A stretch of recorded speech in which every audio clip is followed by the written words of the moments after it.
today is the Treasury Bills update for February 2025. What is happening with Treasury Bills? And let's take a look at what will be happening on the horizon. Let's get started. The answer to that first question, what is happening with Treasury Bills? Quite honestly, not much, and I don't expect to see much happening. Let's take a look here. This is what the one-month Treasury bill has looked like so far year to date. You'll see that it's hovering around 4.3%, and honestly, I expect it to continue to hover around 4.3%. Why is that? Well, because the Fed funds rate is 4.25 to 4.5%, and the odds that that is going to change anytime soon are not good. In fact, if we look at the CME Watch tool here, the market is saying 86.5% chance that the Fed does not lower rates during their next meeting, which will occur in March. And if we look a little bit further out into May, it's still a 63.6% chance that the Fed does not lower rates during that May meeting. So for the next few months at least, I expect the Fed funds rate to continue to be what it is, and thus we continue to see Treasury bill rates to continue to be what they are with some minor fluctuations. Looking at the other Treasury bills, we can also see that they are hovering around a narrow range. There's the 1 year, there's the 6-month year-to-date, and there is the 3-month year-to-date. So I'll just give you the bottom line up front. What am I interested in when it comes to Treasury bills? It's the 1-month Treasury bill. I see no reason to put any duration on this on my Treasury bills, at least not yet. Now I want to spend the bulk of this video talking about what is on the horizon. Let's first talk about the very narrow horizon, as in Wednesday of this week. Here's an article in the Wall Street Journal that talks about this. Wall Street is nervous about Scott Bessent's borrowing plans, and the subheadline, New Treasury Secretary has criticized a borrowing strategy that helped calm markets. What was that borrowing strategy? Well, going back in time, November 2023, the Wall Street Journal, Wall Street loves Washington's new debt approach for now. That debt approach was to get some flexibility, and this is what they did. This is the key to that article. The government had to adapt, cutting back that month on expected increases in long-term bonds and favoring more short-term debt. Essentially, they started selling more Treasury bills in order to bring the yield down on the longer 10-year, 20-year, and 30-year. And looking at this graph, you can see that their borrowing plan announcement had a significant reduction in the 10-year Treasury during the month of November 2023. Now that borrowing plan has continued since that time with an increased level of Treasury bill issuance. In fact, let's take a look at this graphically. Now that increase in Treasury bill issuance has continued since that time. In fact, let's take a look at this graph here where we can see what the Treasury bill issuance looked like in 2024. Here in dark green are the Treasury bills issued each month, and you can compare that to Treasury notes as well as other U.S. Treasuries. Look at how much green is involved in every month of 2024 when it comes to Treasury bill issuance. Now, there is a problem with issuing such an increased percentage of Treasury bills. You all should know by now that Treasury bills are 1 year or less, meaning that that debt then has to roll over within 1 year or less.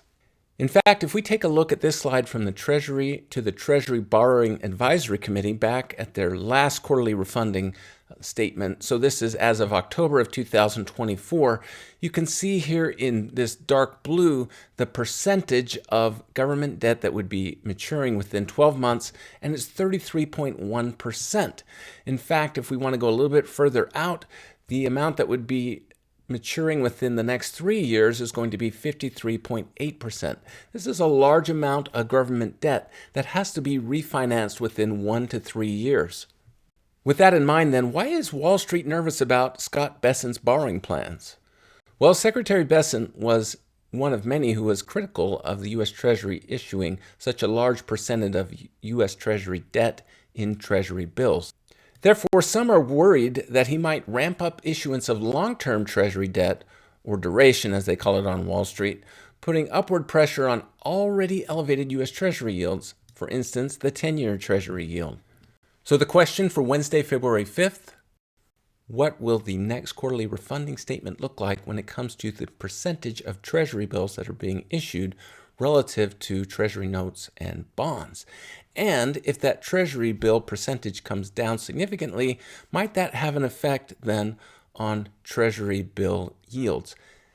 I think it would be tiny yield changes, though, because of where the Fed's fund rate is currently, which is really what's going to drive the market for Treasury bills. In addition to that, the Fed also lowered their overnight repo rate below that 4.25%. So that rate is actually less than what their Fed funds rate is, and that is helping to keep money driven towards Treasury bills rather than parking it in that overnight repo facility. Now, a little further on the horizon, though really not that far away, is preparing for the X date. We went through this battle in 2023, if you remember. The X date has to do with when the Treasury officially runs out of enough money to pay all of its bills. What is that starting to look like? It gets difficult to calculate the exact date this far out, but there are people or entities who are already trying to predict when that will happen. I'll just make this short since it is so far out at the moment, but we're looking at early June 2025, potentially as that first range for the X date when the government runs out of enough funds to pay all of its bills, out into August or September. This paper is talking about the Congress needing to deal with this at latest by their August recess. There's also some interesting things in this paper that really kind of make me mad. As a U.S. military retiree, I have some money in the thrift savings program, and one of these extraordinary measures that Secretary Yellen used to talk about all the time is borrowing money essentially from the TSP, the thrift savings plan, that many government employees contribute to. There is currently about $295 billion within this G fund. The G fund essentially are U.S. government securities that expire every day, and the Treasury essentially borrows money from that $295 billion and then pays back the interest later. Why might that X date come into play when it comes to U.S. Treasury bills? Well, as we get closer to that X date, we could anticipate a spike in the 4-week U.S. Treasury bill yield. In fact, we saw something similar in 2023, and I did a video about this, predicting this spike in the 4-week U.S. Treasury bill. We can see that spike here on this chart.